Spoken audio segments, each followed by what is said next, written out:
Ladies and gentlemen, boys and girls, children of appropriate ages, this is your boy Deucey, and this is the Daily Deucey Podcast. Today is January 12th, Tuesday. Got a couple quick hitter news stories, going to kind of get right through them. We do have a sponsor for the podcast, which, like all other fucking podcasts do now, is another podcast. So a shout out to our sponsor, Smoke a Fatty with Patty Show Podcast. Fucking wild kid. Gives all the updates on everything going on with the weed legalization in New Jersey. He takes on a bunch of other topics. It's honestly really funny. It's well put together. So check out Patty. Smoke a Fatty with Patty Show on Facebook, YouTube. You'll be able to figure it out. Let's get right into it. Right-wing app Parlor booted off internet over ties to siege. The conservative-friendly social network Parlor was booted off the internet Monday over ties to last week's siege on the U.S. Capitol, but not before digital activists made off with an archive of its posts, including any that might have helped it organize or document the riots. Amazon kicked Parlor off its web hosting service, and the social media app promptly sued to get back online, telling a federal judge that the tech giant had breached its contract and abused its market power. So there's two things in there. Breach of contract, from what Parlor is saying, in the Amazon Web Services contract, you have to give them 30 days to correct any violations that they have. Now, if anyone doesn't know what Amazon Web Services is, basically that's the large majority of the cloud now. So Amazon has gigantic data services, and this is where they make most of their money on, not from the toilet paper and toothpaste that you buy from Amazon. I don't know the exact number, but a large majority of all the websites and all data servers in the entire world are run on Amazon Web Services servers. So they control a large majority of everything. They have the best routing. They have the most server locations. So if you want to use the best provider and basically the monopolistic best provider, you have to use Amazon Web Services. Amazon kicked Parlor off its web servicing service, and the social media app promptly sued to get back online because of breach of contract and its market power. So this is the thing. It was a roller coaster of activity for Parlor, a 2-year-old magnet for the far right that welcomed a surge of new users. It became the #1 free app on iPhones late last week after Facebook, Twitter, and other mainstream social media platforms silenced President Donald Trump's accounts over comments that seemed to incite Wednesday's violent insurrection. I mean, seemed to, it actually didn't.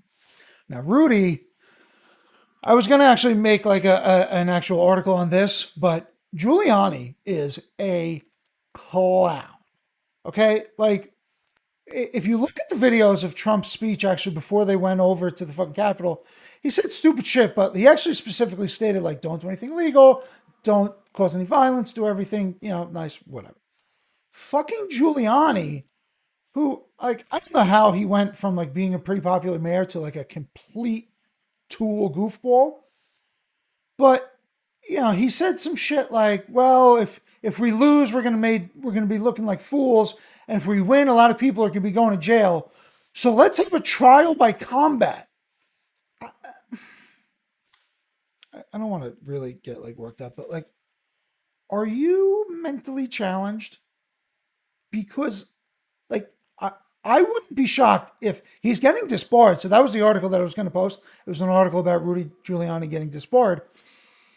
He's probably going to get disbarred. And if anyone goes, do you think Trump's going to actually, like, they might impeach him, might not, whatever. But he's not going to get, like, charges against this. If anybody, Giuliani might actually get charges and go down for it.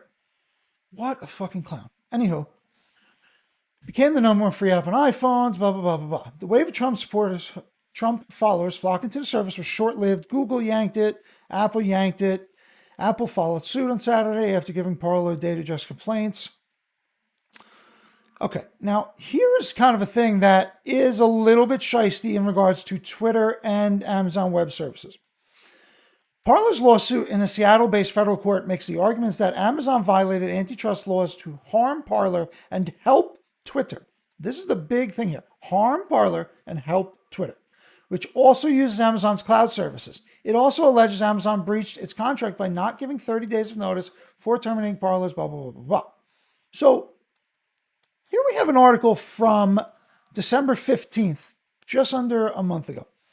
Twitter taps Amazon Web Services for its latest foray into the public cloud. Twitter has a lot going on, and it's not always easy to manage that kind of scale on your own. Today, Amazon announced that Twitter has signed a multi-year agreement with AWS to run its real-time timelines. It's a major win for Amazon's cloud ARM. Well, the companies have worked together in some capacity over decades. This marks the first time Twitter is using AWS to help run its core timelines. So you're telling me that AWS signed a deal less than a month ago with Twitter's biggest competitor, or with Parlor's biggest competitor, Twitter. They signed the deal with Twitter, and now Parlor comes around, starts getting big, and they get kicked off Amazon Web Services when there's so much shit on Twitter right now. You can go to Rose City Antifa's there's thousands of Antifa sites that call for killing the police, overthrowing the government, like all these things, and most of them are still there. So you can say that they're a private company and they could take it whatever they want. These companies will be public utilities within maybe a decade. I guarantee it. Because when another side comes into power and things start crashing down on them, then they'll realize the error of their ways. Alrighty, let's move on to a little bit of decent crypto news because the coins did come back a little bit. Daily Deucey crypto update is Bitcoin 35,833 with a 9% increase after yesterday's disaster. Ethereum back up to 1129, just under 10% increase. Litecoin 143.55 with a 5% increase, and XRP back up to 30 cents at 13.5. So there's a lot of rumors about like a lot of things falling through here, but we went down, I think it ended up being like 18-20% yesterday, pretty much all across the board, and we're already halfway back there already. So cool on that. The stocks are going okay. The story in the crypto world for today is a story that came out today from MarketWatch. Mark Cuban says recent crypto trading is exactly like the internet stock bubble. Honestly, I don't necessarily disagree with him. Billionaire Mark Cuban said the recent trading of Bitcoin and other cryptocurrencies reminds him of the internet stock bubble of the late 1990s. Cryptocurrencies have been on a meteoric rise in recent months as the market cap of Bitcoin and other cryptos topped $1 trillion last week, according to CoinDesk. Bitcoin, which has risen nearly 300% in the past 12 months, was mentioned by Cuban as an equity that could survive a potential bubble bursting among cryptocurrencies, similar to how companies like Amazon and eBay survived during the internet stock bubble. This is what Mark Cuban said. Watching the cryptos trade is exactly like the internet stock bubbles. Exactly. I think Bitcoin, Ethereum, a few others will be analogous. It's like an analogy, but analogous, analogous. We're going to go with analogous to those that were built during the dot-com era, survived the bubble bursting, and thrived like Amazon, eBay, and Priceline. Many won't. I think pets.com was one of them. Is my fucking camera dead? Okay, we're back, hopefully with a working camera. So, anywho, honestly, Cuban's right. So Cuban sold his company, broadcast.com, to Yahoo and the height, and now Yahoo's fucking a miserable company. But, I mean, he's right. So initially in 2017, 2018, I had upwards of like 25 different coins, and they all went 10, 20x. Most of them crashed down. A lot of them pretty much went to completely zero, which is what happened in the stock bubble with the internet stock. I mean, honestly, I was only like 12 or 13 when that happened. But, you had companies like pet.com, there's a bunch of other ones. Like, there were these big companies that are gone. Look at AOL, dude. AOL was like the biggest thing. Like, if you were on the internet, you were on AOL. Like, that was it. There was no fucking other thing. You just had AOL. They sent you CDs in the mail with like 10 free hours all the time. You used to get kids. You used to get charged hourly to use the internet. And it was on the phone. I know, it's crazy. So, I mean, he's right. So, the gist of this at the end of the day is hopefully the ones that I read off to you guys, like Bitcoin, Ethereum, Litecoin, and Ripple, maybe those will be the top four. But a lot of these other, hopefully Dogecoin will survive as well. But all the Tron and all this other nonsense, I hope it all just disappears because you don't need that many different ones. Now, there are different coins that function differently from the other coins, but other than that, you don't need a million different coins. You need a coin that is quickly spendable. You need a coin that you can hold. And, this is like a whole nother thing, but Ethereum, it almost isn't even a coin. It's a method. It's a blockchain in and of itself. It's a software where you can create apps and everything on Ethereum using that blockchain and the coins within it. Like where they had an app, it's almost like a Tamagotchi app, but it's like a blockchain public Tamagotchi where you can use your Ethereum to buy different things for your app, and everyone got to see everything that you had. Okay, let's move on to the local story. Son of Wyckoff COVID victim says private ambulance company bungled transfer to hospital.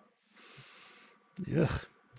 The son of a COVID-19 victim says a private ambulance company dispatched by Bergen County's operations center last month bungled the transport of his father to the Valley Hospital and may have exacerbated the conditions that led to his death 2 weeks later. Spencer Fox said over the weekend that EMTs responding from NJ Mobile Healthcare to his 911 call on December 10th to get assistance for his COVID-positive father, Edward, allowed the patient to fall on the floor twice and that they failed to hook up his mask to an oxygen source. I lived with elderly family for many years and dealt with them, falling and going to the hospital and all types of shit for a long time. The people around here in Woodridge and Hackensack Hospital, people they send out, they're all pretty good. Some better than others. I mean, listen, they're especially volunteer EMTs. They're not getting paid or anything like that. So we have a lot of good guys around here who do a good job, but not all of them. Especially these ones, NJ Mobile Healthcare.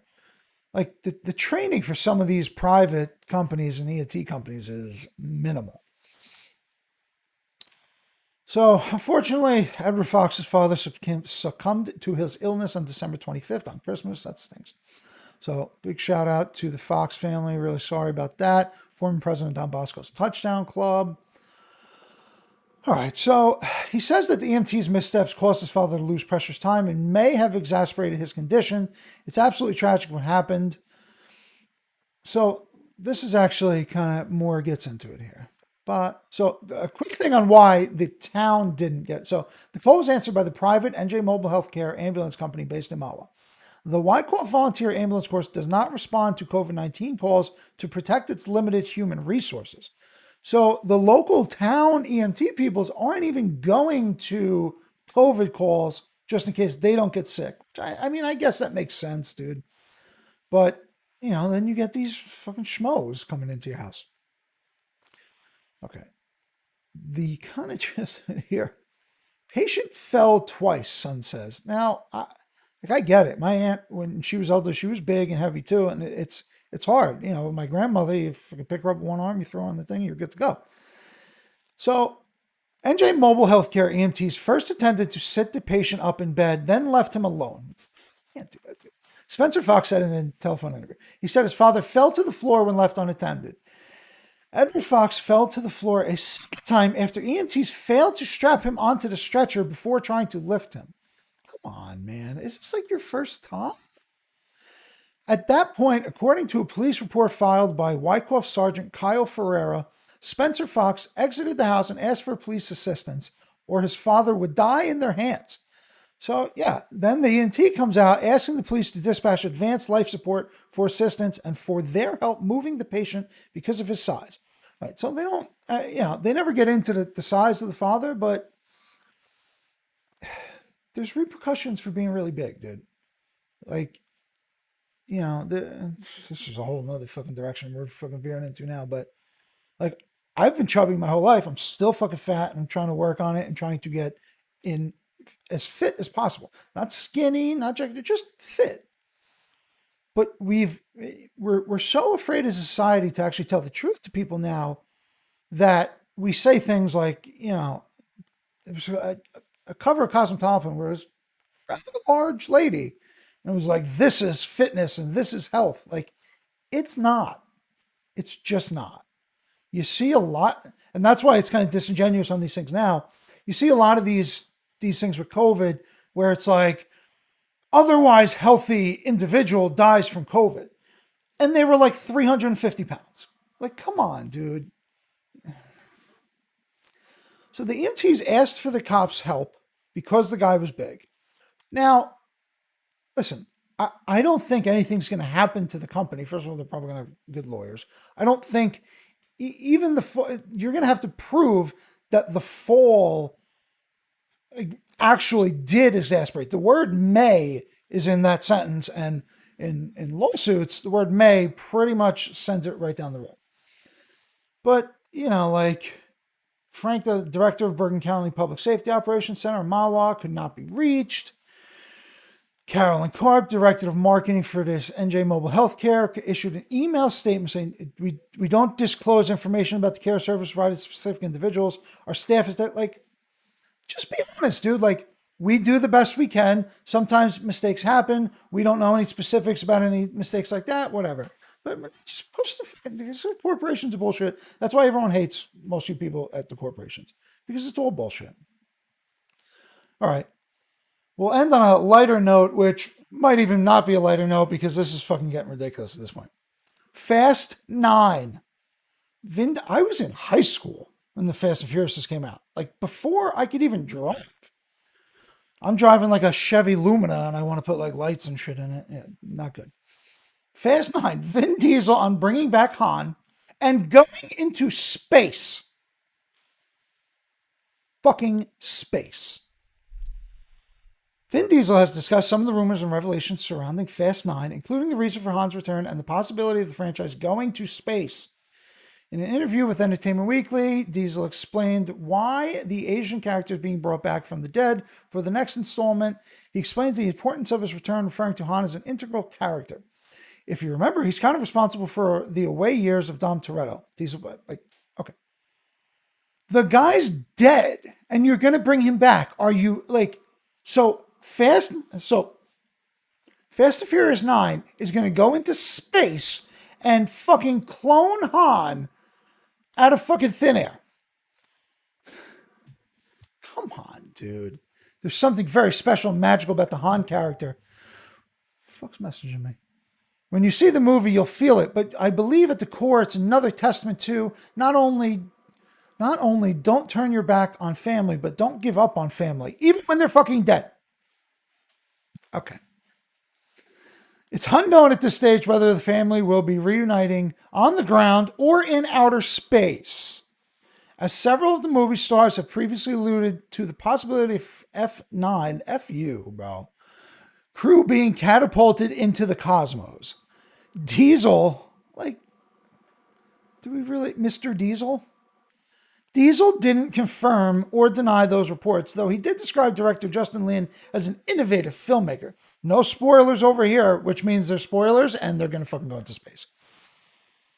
I will say that Justin is one of those think outside of the box directors. I put nothing past him and he will thoroughly play with whatever is plausible to incorporate into the story. Like, why does it sound like Vin Diesel's like kind of a snatch in real life and not what Vin Diesel actually is? That's upsetting. It is upsetting. I mean, listen, when they went to Brazil and once The Rock came in, these movies are basically like a WWE movie. It's almost like somebody, like, it's like Vince McMahon makes these movies because that's all it is. Nonsense drama, hot chicks, hot guys fighting, beating on each other, and cars and music. It's silly. I'm already way past the time. I'm going to have to edit this a little bit because the camera screwed up, but I will be back here tomorrow about that same time. Thank you, everybody, stopping by. Adios.